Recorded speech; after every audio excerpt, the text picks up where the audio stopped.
Hey YouTube, this your boy Maurice, aka Mr. Grind, and I want to talk about something that happened last night in a boxing match.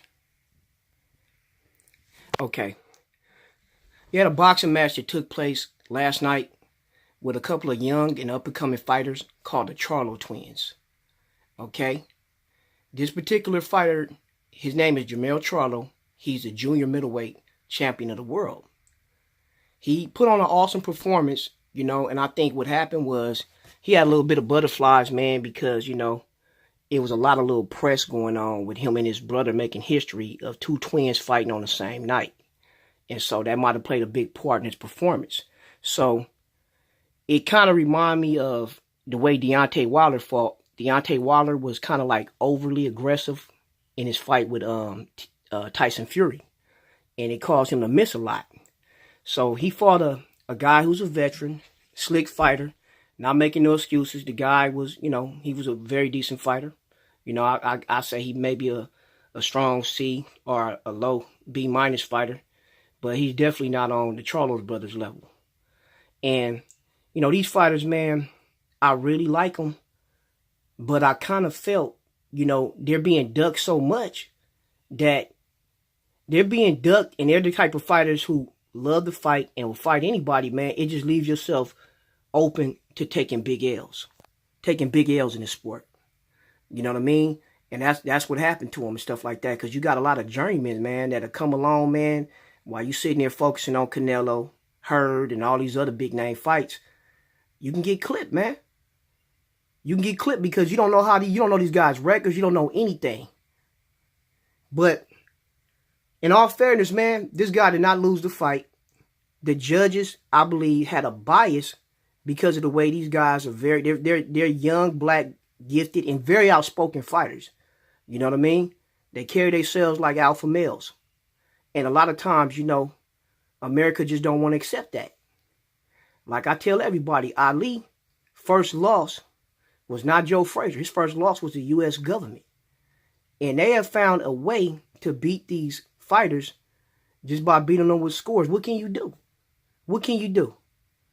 This dude right now, he about to go out there and have a fight, and his brother just took a loss. And I said, man, if he didn't go on strong in the 12th round, he would have suffered the same fate as his brother suffered.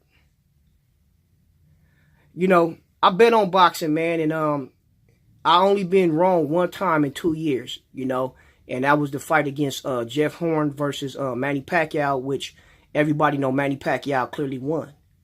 And, I got robbed, man. I bet $5,000 on that fight, and I lost it. But thing is, though, in the great scheme of things, I have won more money than I have lost betting on boxers. This is one particular fighter, man, that I never bet on him or his brother because, usually they're so much greater than the competition that the payout would not be good enough for me to, bet on because no one's fighting them. And at this age, man, they should be getting all the experience that they need. They should be in these Canelo fights. They should be in these Triple G fights. That's how it was, back in the 80s. Hold on, y'all. Yeah, like I was saying. So, I'm just letting you know, man. I mean, this is what's going on in boxing. And this is why, a lot of people don't really watch the fight anymore. It's just not the same as it used to be, man. And nobody speaks out. These fighters can't do anything. They helpless, dog. They just like mules. They don't have no voice in this, man. It's all about, well, I don't want to fight this guy because of that. Back in the olden days, you'd fight anybody. Deontay Wilder just had a fight, knocked the dude down twice, and it still was declared a draw. And that's a fight I bet on. And I clearly thought he won the fight. So the reason why I bring Deontay Wilder up because it's a clear linkage. When you watch the fight and you look inside the background, you see Deontay Wilder, you see Earl Spence Jr., you see Charlo, you see Tank Davis, you see everybody. It's a clear linkage. These dudes all hang around each other. They all got the same personality, and they're all susceptible to be robbed. Earl Spence got a fight coming up with what's his name? Mikey Garcia's. Now, If Mikey Garcia's look halfway good and he's able to survive, it's a chance Earl Spence will be robbed in that fight. It's a chance. You know, but Spence being so aggressive, I just don't think that Mikey Garcia is going to be able to take that pressure. That's all. I just don't think he'll be able to take that pressure.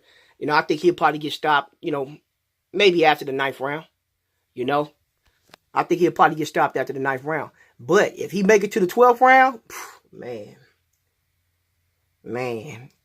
they're going to lose a lot of boxing fans. And, you know, maybe I'll be one of them, man. And I used to box, and I follow these guys' careers. I'm not really a football guy or a baseball guy, man. This is what I really follow, man. You know, I feel like Google when it comes to boxing. You know, shouts out to 78 Sports. Shouts out to Dante Boxing Nation. Okay, but I'm signing off, man.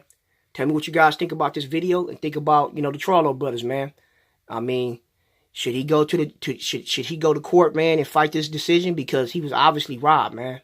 Look at his brother's facial expression. His brother's on his way to go out there and face this demon in the ring. And he facing a bad boy.